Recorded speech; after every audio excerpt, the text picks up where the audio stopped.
Penghalang. Jadi kalau dikatakan takwa, maknanya anta ja'al bainaka wa baina adzabillahi wiqayah. Engkau mengambil penghalang antara engkau dengan azab Allah. Itu azab Allah ingin menyerang tapi kau menghalanginya. Itu namanya takwa, ya. Takwa. Ya. Seperti dalam seorang penyair berkata, saqatan nasifu wa lam turid isqatahu fatanawalathu wa taqatna biyadi. Kata biyadin, kata seorang penyair, wanita tersebut khimarnya jatuh. Apa? Khimarnya jatuh.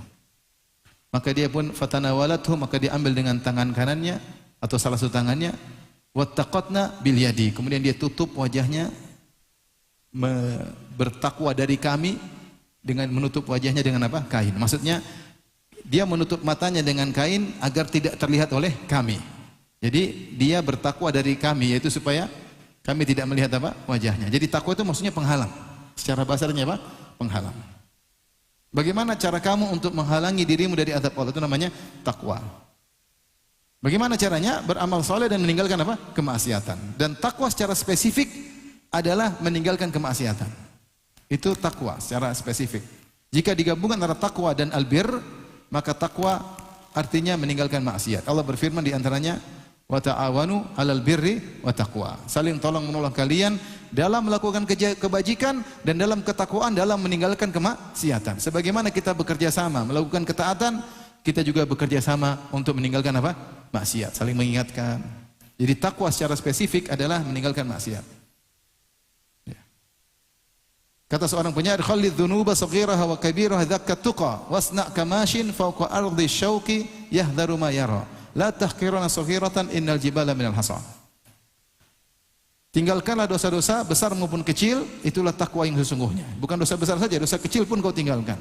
Wasna' kamashin fawqa ardi syauqi yahdharu ma yara. Jadilah engkau seperti orang yang berjalan di atas dataran yang penuh dengan duri, duri besar, duri kecil, maka dia waspada, dia melangkah hati-hati. Jangan sampai injak duri besar maupun duri kecil. La tahqiranna saghiratan, jangan kau remehkan duri kecil, jangan kau remehkan dosa kecil. Innal jibala minal hasa, sungguhnya gunung tersusun dari kerikil-kerikil yang kecil. Maka kalau ingin kita husnul khatimah, saya bicara untuk nasihat saya diri pribadi ya. Maka jangan remehkan dosa kecil, bertakwa kepada Allah semaksimal mungkin. Bertakwa semaksimal mungkin kepada Allah Subhanahu wa taala. Jaga pandangan, jaga lisan, jaga telinga. Kita hidup di zaman orang meremehkan dosa kecil. Meremehkan pandangan haram, meremehkan. Meremehkan ghibah, meremehkan namimah, meremehkan banyak dosa kita remehkan. Kita remehkan, jangan kita remehkan. Kalau ingin husnul khatimah, berusaha bertakwa. Makanya Allah berfirman, ya ayyuhalladzina amanu taqullaha haqqa tuqatih wa la tamutunna illa wa antum muslimun. Wahai orang yang beriman, bertakwalah kepada Allah dengan sebenar-benar takwa dan janganlah kalian meninggal kecuali dalam kondisi Islam, yaitu jangan kalian meninggal kecuali husnul khatimah. Lihatlah dalam ayat ini Allah kaitkan antara takwa dengan husnul khatimah. Ya ayyuhalladzina amanu taqullaha haqqa tuqatih. Wahai orang beriman, bertakwalah dengan sesungguhnya. Sungguh itu kau tinggalkan maksiat dengan semaksimal mungkin yang kau mampu. Kalau kau tidak mampu, segera beristighfar.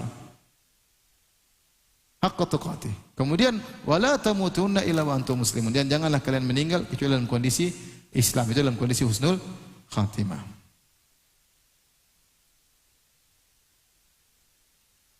Jadi ini yang perlu kita perhatikan, bertakwa kepada Allah Subhanahu wa taala. Terutama ketika dalam kondisi nyaman, dalam kondisi sehat. Ini nasihat dari Ibnu Katsir. Ibnu Katsir berkata tentang ayat ini, beliau berkata, "Hafidhu 'alal islami fi hali sihhatikum wa salamatikum litamutu alaihi." Jagalah Islam kalian dalam kondisi kalian sedang sehat dan dalam kondisi sedang selamat. Supaya apa? Supaya kalian meninggal di atas Islam. Wala tamutunna illa wa antum muslimun. Jadi dia menafsirkan ayat ini. Ya ayyuhalladzina amanu taqullaha haqqa tuqatih wa la tamutunna illa wa antum muslimun. Wahai orang beriman, bertakwalah sungguhnya dan jangan meninggal kecuali dalam kondisi Islam. Maksudnya apa? Ketika kalian masih sehat, masih selamat, ya, fisik masih bisa beraktivitas, maka jagalah Islam kalian. Agar kalian meninggal di atas Islam tersebut. Sebagaimana kalian ketika nyaman, ketika sehat, kalian selalu menjaga Islam kalian. Kenapa? Fa innal karima qad ajra adatuhu bi karamihi annahu man 'asha 'ala syai' mata 'alaihi. Karena Allah yang Maha Baik atau yang Maha Mulia telah menjalankan sunnatullahnya, yaitu tradisinya dan aturannya. Siapa yang biasa hidup dengan di atas sesuatu gaya hidup, suatu style kehidupan, maka dia akan meninggal dengan gaya tersebut, dengan kebiasaannya. Wa man mata ala syai'in bu'itsa alaihi, dan siapa yang meninggal dalam suatu kebiasaan yang baik, dia akan dibangkitkan di atas kebiasaannya tersebut. Ini peringatan bagi kita, maka ketika kita sedang sehat, sedang nyaman, maka biasakan kita beramal saleh. Sehingga ketika kita dalam kondisi sakratul maut, kita dijaga oleh Allah Subhanahu wa taala. Makanya Rasulullah SAW bersabda, ta'arraf ila Allah ya'rifka fi syiddah. Ta'arraf ila Allah fi rakha ya'rifka fi syiddah. Kenalkanlah dirimu kepada Allah dalam kondisi lapang, niscaya Allah akan mengenalmu dalam kondisi sulit. Di antara sulit yang paling berat adalah ketika sakratul maut. Ya Rasulullah nasihati Ibn Abbas, ta'arraf ila Allah fi rakha. Ketika kau dalam kondisi lapang, lagi sehat, lagi nyaman, duit lagi banyak. Banyak orang kalau duit lagi banyak, lagi sehat, dia cari muka sama orang. Jalan ke sana, jalan ke sini, update status, update makanan, update apa lagi? Update lagi main ini, lagi main anu. Update lagi olahraga, lagi fitness, update lagi terbang ke mana. Update terus tidak berhenti. Nota makanan di foto, di update. Sebagian orang seperti itu. Ketika dalam kondisi lapang dia juru cari muka kepada manusia. Rasulullah ajar yang sebaliknya. Ta'arraf ila Allah fir rakha. Ketika kau dalam kondisi nyaman, kenallah Allah, yaitu cari muka di hadapan Allah dengan berbagai ibadah yang bisa kau lakukan dalam kesehatanmu. Kau sehat salat malam. Nanti saat kau pusing enggak bisa salat malam. Kau lagi sehat bisa puasa. Nanti kau lagi sakit enggak bisa puasa. Kau lagi punya uang sedekah, kalau enggak punya uang enggak bisa bersedekah. Kau lagi bisa safar sana, jenguk orang tua, silaturahmi, jenguk kakak adik, mumpung masih bisa bersafar. Ya'rifka fi syiddah, kalau kau dalam kondisi lapang, ingat Allah, cari muka kepada Allah, niscaya dalam kondisi sulit Allah akan mengenalmu. Di antara kesulitan yang terberat adalah ketika sakaratul maut. Kata Nabi SAW, la ilaha illallah, inna lil mauti la sakarat. Tidak ada Tuhan yang berhak disembah kecuali Allah. Sungguhnya dalam kematian ada sakarat, itu syiddah, hal yang berat.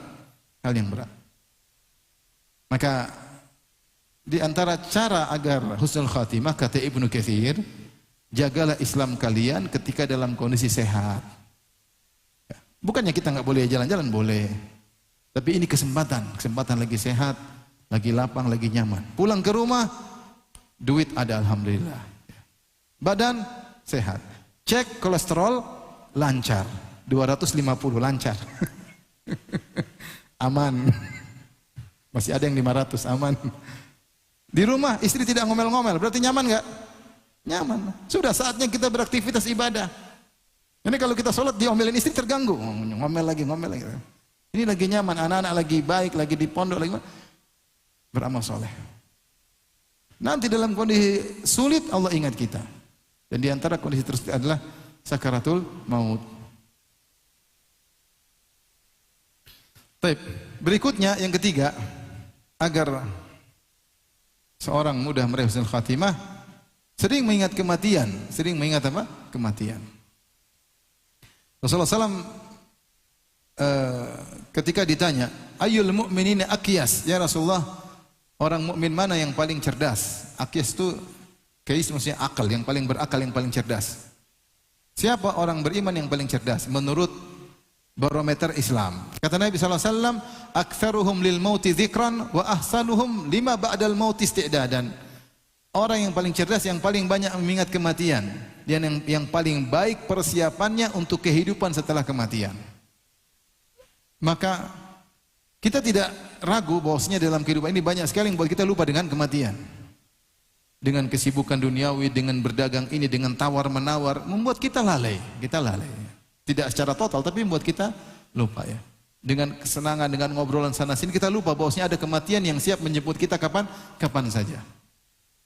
Dan sebaiknya kita tahu, kematian tidak harus sakit dulu. Kematian datang tidak harus tua dulu. Kematian kalau datang kapan saja. dan menganggap badan saya sehat, saya bakalan belum saatnya mati. Banyak orang yang meninggal di puncak secara medis, di puncak sehat. Tahu-tahu dia meninggal apa? Meninggal dunia.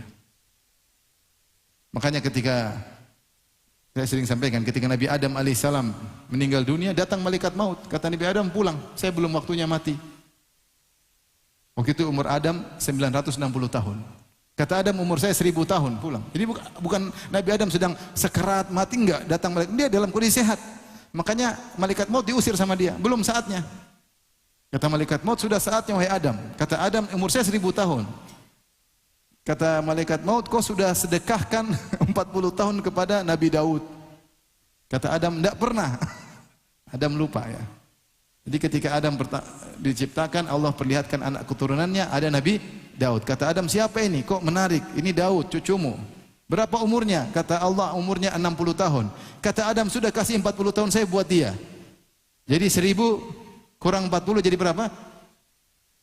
Berapa? Antum orang teknik, benar bisa tahu? 960. 40 dikasih jadi tinggal 960. 900 tahun kemudian, Adam mau dicabut nyawanya, dia lupa. Saya nggak pernah kasih siapapun. Ya, wajar. Ini kejadian 900 tahun yang lalu. Kita 10 tahun lalu sudah lupa. Apalagi 19 tahun yang lalu. Akhirnya Nabi berkata, nasiya Adam wa nasiya dzurriyyatuhu.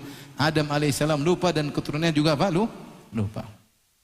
Nabi Daud ketika usia 100. Jadi Adam sehat, bukan dalam kondisi sekarat, kemudian mau kolesterol tinggi, jantung mau copot, enggak, dia biasa-biasa saja.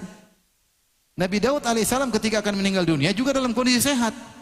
Tiba-tiba datang malaikat maut di tengah rumahnya, istrinya takut, siapa ini? Istrinya bahkan ngancam, wahai kau masuk sini, kalau Daud datang awas mampus kau, karena Daud orangnya kuat. Tahu-tahu Nabi Daud alaihissalam datang, orang kuat. Siapa yang bunuh Jalut kalau bukan siapa? Daud. Masih muda bisa bunuh panglima orang kafir. Wa qatala Daud Jalut.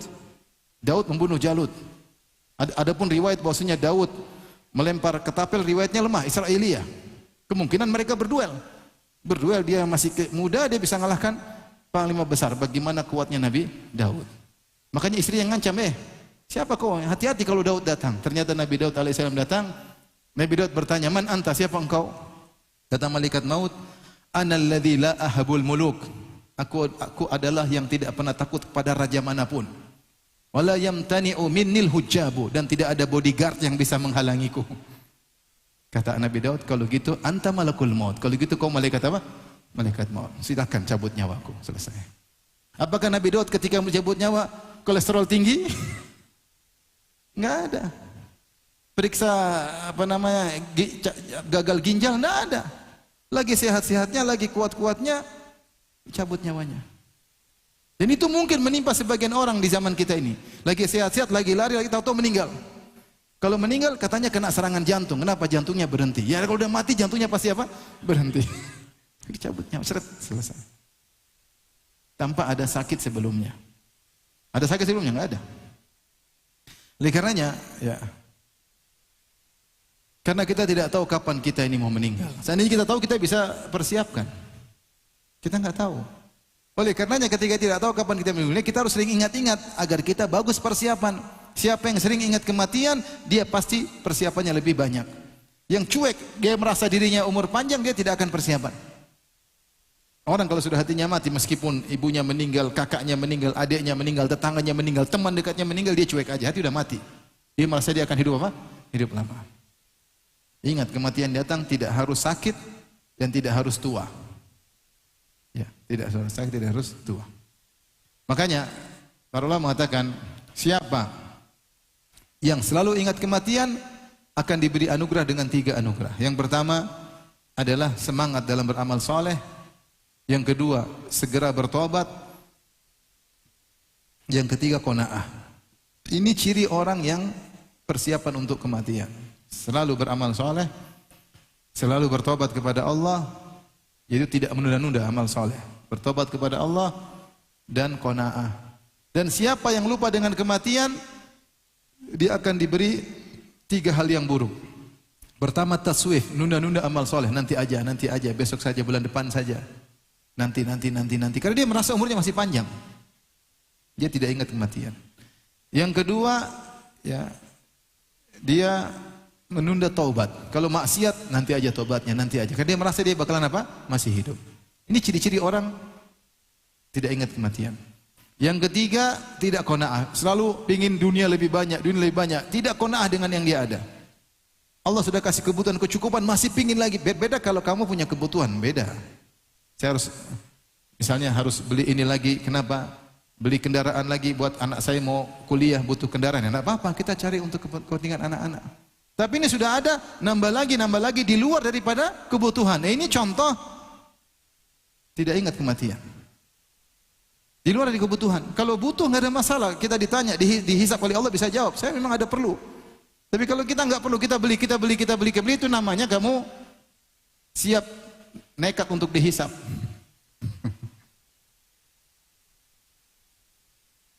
Kemarin saya nyinggung kawan. Ada kawan mau minjamin mobil mewah.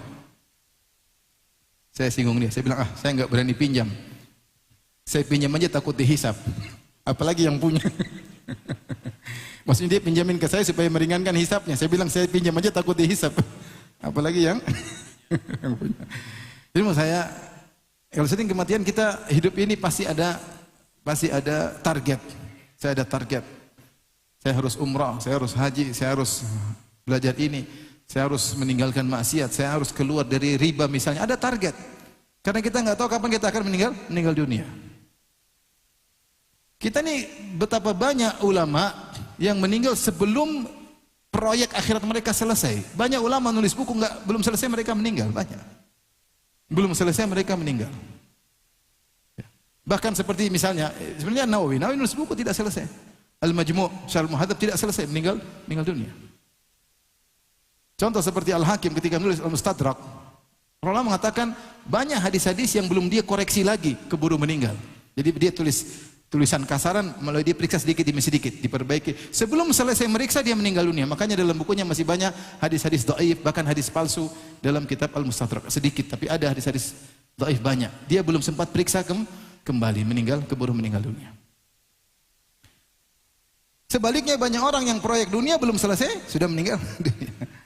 Bikin rumah gede-gede, ditongkrongi 20 tahun bangunnya, belum terima kunci sudah meninggal dunia. Subhanallah. Belum selesai proyek dunianya, sudah meninggal dunia. Yang nikmati orang lain. Nah, kita dalam hidup dunia ini harus punya proyek akhirat yang kita targetkan. Karena bisa jadi belum selesai kita sudah meninggal dunia. Apa yang bisa dilakukan? Jadi sering ingat kematian. Kemudian di antara agar bisa meraih husnul khatim adalah segera bertobat. Allah menyuruh tobat dengan segera. Tobat tidak boleh ditunda. Siapa yang tunda tobat dia berdosa akan penundaannya. Siapa yang menunda tobat dia dapat dosa 2 kali. Dosa maksiat yang dilakukan dan dosa menunda tobat. Kenapa? Karena kewajiban bertobat adalah kewajiban alal faur, harus segera, tidak menerima penundaan. Allah berfirman, wasari'u ila maghfirati min rabbikum, bersegeralah menuju ampunan Allah. Sabiqu ila maghfirati min rabbikum, berpaculah menuju ampunan Allah Subhanahu wa taala. Allah tidak mengatakan besok, nanti sore. Kapan kau maksiat segera bertobat, segera beristighfar. Ibnu Qayyim berkata, annal mubadarata ila taubati minadz-dzambi fardun alal faur. Sungguhnya bersegera untuk bertobat dari dosa adalah kewajiban yang disegerakan, tidak menerima penundaan. Wala yajuzu ta'khiruha, dan tidak boleh menunda-nunda taubat. Fama ta'akhkharaha asa bitakhir. Kapan dia menunda taubat maka dia bermaksiat dengan maksiat lain karena menunda taubat tersebut. Ada yang mengatakan kisah singkat. Seorang di malam hari bermaksiat, kemudian dia mau tobat, dia bilang besok subuh saya tobat. Ternyata dia tidak bangun subuh, meninggal dunia. Betapa banyak orang seperti itu. Maksiat dia, nanti besok saya tobat. Sebelum tiba besok dia sudah meninggal dunia. Orang yang ingin husnul khatimah, setiap dia bermaksiat segera dia apa? Astagfirullah. Dia merasa berdosa, segera dia ambil wudu, salat taubat 2 rakaat.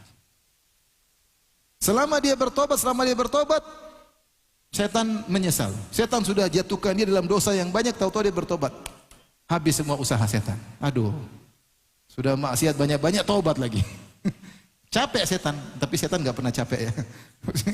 Udah kemudian tobat, waduh. Sebaliknya setan lihat orang melakukan ketaatan, setan tidak putus asa, tunggu terakhirnya. Siapa tahu terakhir dia tergelincir. Jadi orang yang bertobat dia benar-benar menjengkelkan setan karena hasil usaha setan sirna seketika itu juga ketika dia bertobat. Maka seorang seringlah bertobat kepada Allah Subhanahu wa taala, jangan tunda-tunda tobat. Sebagian orang kerja dalam riba, dia bilang nanti umur 53 baru saya tobat. Maksudnya ketika pensiun, ya itu sama saja kalau begitu. Dia mau kasih jadwal buat tobat dia. Belum tiba jadwalnya dia tewas di luar. Belum tiba jadwalnya tewas di luar. Banyak orang seperti itu. Nantilah, saya masih hobi minum khamar, nanti ada waktunya. Kau kasih jadwal tobatmu, apa kau tahu kau akan sampai pada jadwal tersebut? Belum tentu sampai. Kau bisa meninggal sebelumnya. Kau bisa meninggal sebelumnya. Maka kapan seorang bermaksiat, segera istighfar. Tapi sekarang yang keberapa?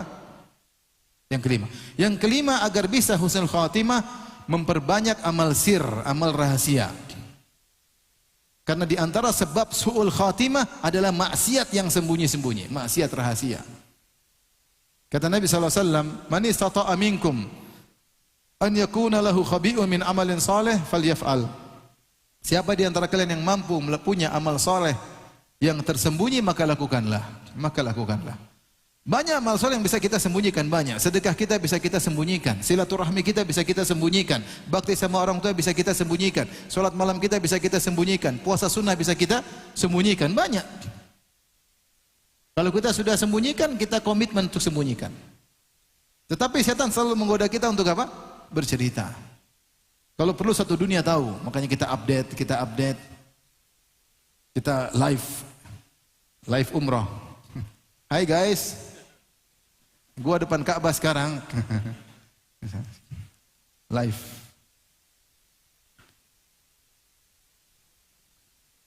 Di antara hal yang memudahkan untuk husnul khatimah adalah menyembunyikan amal saleh. Sebaliknya, yang punya amal maksiat yang tersembunyi, maka itu bisa menjerumuskan dalam su'ul khatimah. Makanya Rasulullah SAW bersabda, "Inna ahadakum la ya'malu bi amali ahlil jannah hatta ma yakunu bainahu wa bainaha illa dhira'. Fa yasbiqu 'alaihi al-kitab fa ya'malu bi amali ahlin nar fa yadkhuluha." Sungguh salah seorang dari kalian melakukan amalan-amalan penghuni surga, yaitu melakukan amal saleh, sampai jarak dia dengan surga tinggal satu hasta. Kemudian sudah kedahuluan takdir, maka dia di penghujung hayatnya melakukan dosa-dosa yang dilakukan oleh penghuni neraka jahanam, kemudian dia mati, kemudian masuk neraka jahanam. Sebagian orang bingung dengan hadis ini. Hadis ini ditafsirkan dengan hadis yang lain. Inna ahadakum la ya'malu bi amali ahlil jannah fima yabdu linnas wa huwa min ahlin nar.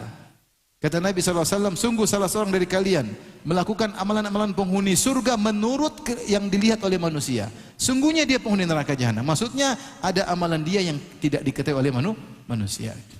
Adalah dasisah batinah, kata Ibn Rajab Al-Hambali. Ada racun dalam dirinya yang tersembunyi, yang buat dia akhirnya ujungnya su'ul khatimah. Saya bacakan perkataan Ibn Rajab Al-Hambali. Qaulu fima yabdulin nas. Adapun sabda Nabi SAW, seorang melakukan amalan penghuni surga yang menurut dilihat oleh manusia. Isyaratun ila anna batinal amri yakunu bi khilafi dzalik. Sebagai isyarat bahwasanya batinnya tidak sebagaimana yang terlihat. Wa anna khatimatas su' yakunu bisababi dasisatin batinatin lil abdi la yattailu 'alaiha an-nas. Sungguhnya su'ul khatimah sebabnya adalah karena dasisah. Itu ada suatu amalan yang buruk, yang tersembunyi, yang dilakukan oleh sang hamba, orang lain tidak lihat.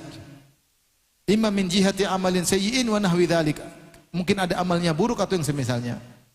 Orang lihat dia mungkin seakan-akan dia penghuni surga, ternyata mungkin dia hasad, ternyata mungkin dia dengki, ternyata mungkin dia sombong, ternyata mungkin dia apa? Riya, ternyata dia merendahkan orang lain. Ini semua dasisah, racun dalam dada yang buat seorang bisa terjerumus di akhir hayat masuk su'ul khatimah. Makanya para ulama menyebutkan tentang seorang alim di Arab Saudi namanya Abdullah Al-Qasimi. Yang disebutkan dia meninggal dalam kondisi buruk ya. Dia menulis tentang buku tauhid sampai dicetaknya. Kalau nggak salah judulnya Sira' Baina Tauhid wal Wathaniyah. Pertarungan antara tauhid dengan paganisme. Buku saya lihat di kalau nggak salah 2 jilid ya. Itu buku bantah kesyirikan luar biasa. Sampai ketika itu banyak orang menulis syair. Menulis apa? Syair untuk memujinya. Engkau begini, engkau begini, engkau begini. Para ulama muji dia. Ada yang mengatakan mungkin dia ujub.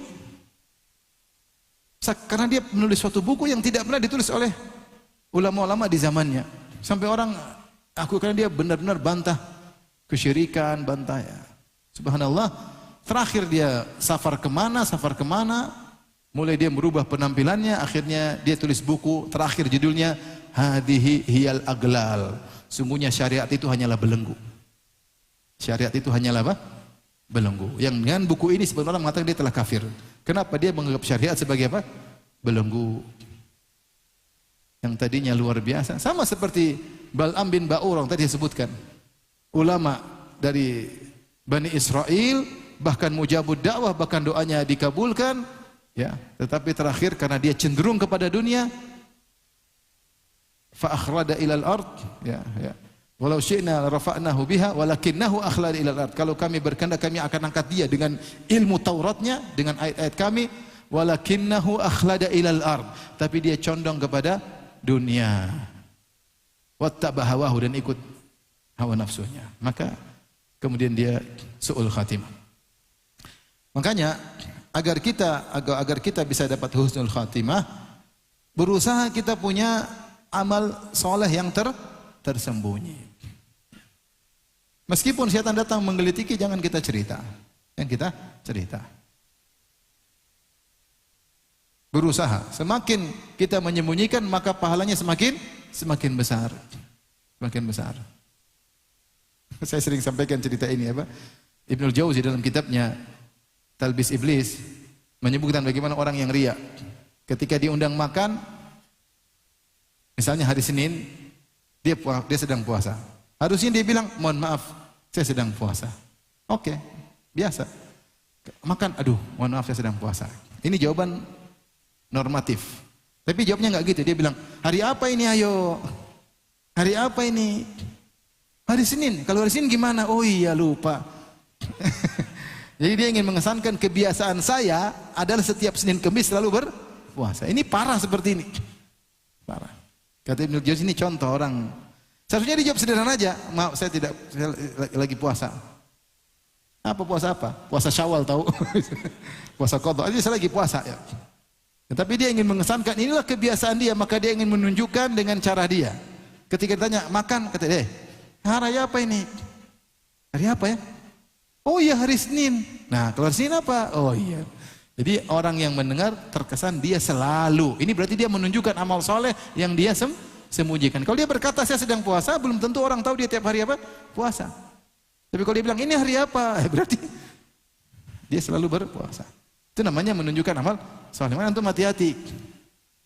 Setan punya banyak cara untuk antum pamer amal soleh antum. Banyak sekali caranya. Banyak sekali caranya. Baik, jadi agar bisa meraih husnul khatimah, sering-seringlah menyembunyikan amal saleh.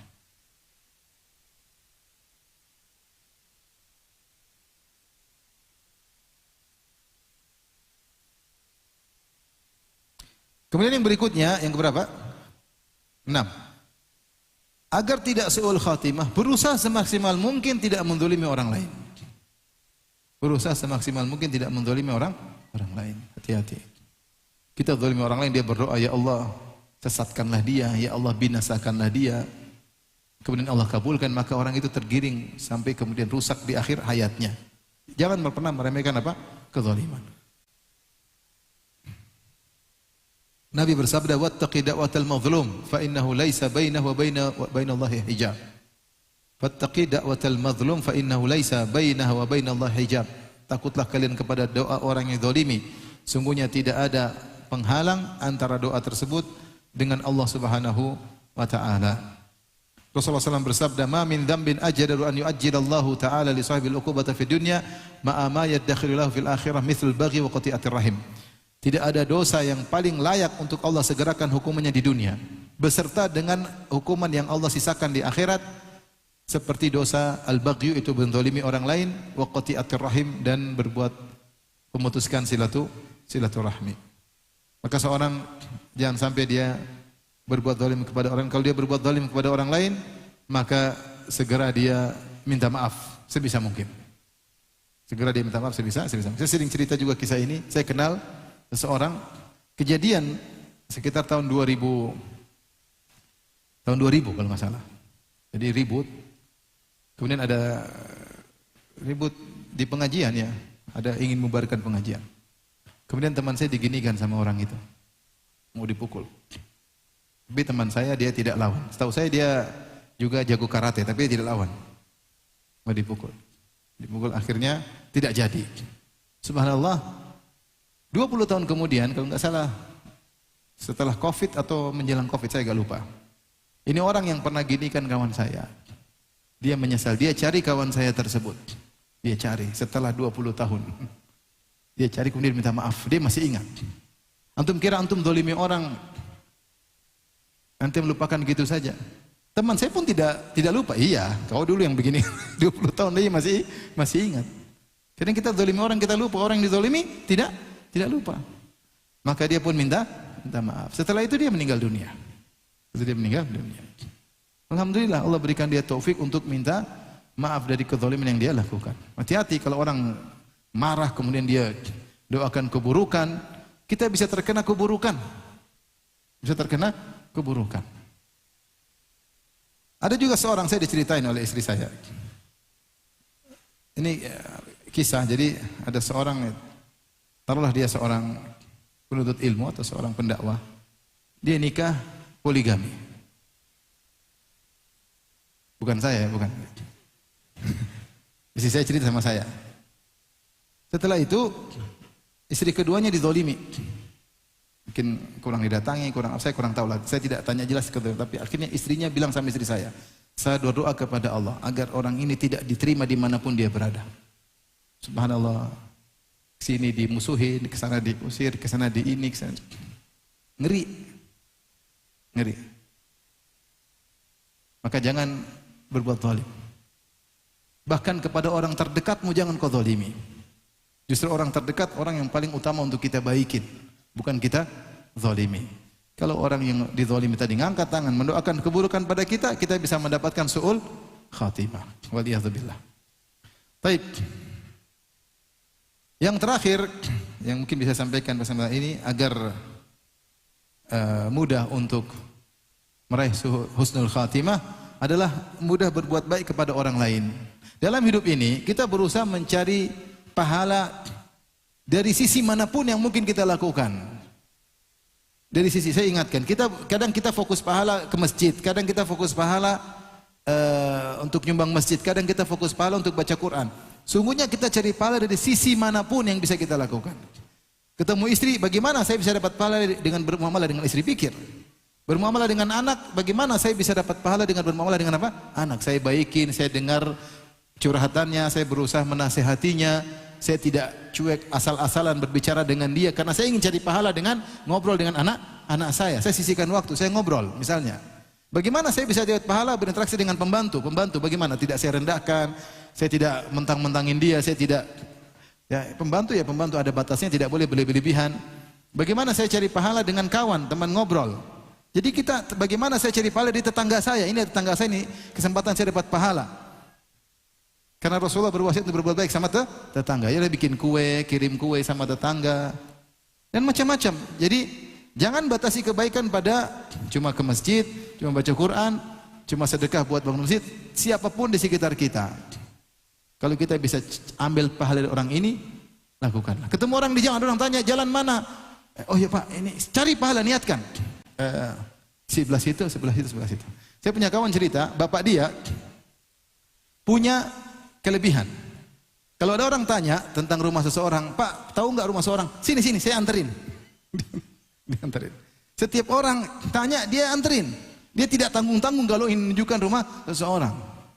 Cari pahala, itu kan dapat pahala atau tidak? Dapat pahala ya akhi. Dapat pahala. Ada kawan saya pun demikian. Dia ada ibu-ibu bingung cari jalan, dia keluar dari pagar, terus dia tunjukkan, Bu, lewat sana, lewat sana, lewat sana, lewat sana. Istrinya lihat dari dalam, kunci pintu, nggak boleh masuk. Cemburu. Dia niat baik, cuma salah cara. Harusnya bilang, Bu, ada orang susah, Bu, coba ibu kasih tahu, jangan dia yang maju. Dia tuh cantik juga ibu itu, dikunci pintu, selesai. Rasulullah bersabda, "Sona'iul ma'ruf taqi masari as-su." Perbuatan-perbuatan baik kepada orang lain mencegah kesudahan yang buruk. Mencegah kesudahan yang buruk. Maka berbuat baiklah kepada siapapun di hadapan Anda. Berusaha cari pahala. Pahala tidak mesti dengan materi. Dengan kita bersikap baik, dengan kita menghargai dia, dengan kita berbicara dengan sopan santun, kita niatkan cari pahala. Kita kasihan lihat seorang, apapun di hadapan kita, berusaha cari pahala dari orang di sekitar kita. Ada orang salah, kita maafkan, kita kasih uzur sama dia. Ya, manusia tidak bisa sempurna, sebagai manusia tidak sempurna. Kita ngomong sama seorang, dia ngeles, ya sudah, jangan diterusin, sudahlah, biar yang penting sudah selesai. Jangan kita kejar, oh kamu ngeles, sudah usah, udah selesai. Nggak usah, kamu dapat pahala. Berbuat baik kepada siapapun dapat pahala. Jangankan berbuat kepada manusia, orang berbuat baik kepada seekor anjing, sebagaimana dalam hadis wanita yang memberi minum kepada seekor anjing, ikhlas karena Allah, yang penting ikhlas. Bisa buat dia masuk surga, apalagi berbuat baik kepada sama manusia. Taib, ikhwan dan akhwat yang rahmatillah subhanahu wa ta'ala, mungkin ini saja yang bisa saya sampaikan. Semoga Allah menganugerahkan kepada kita husnul khatimah. Jadi pertanyaan, apa saja ciri-ciri husnul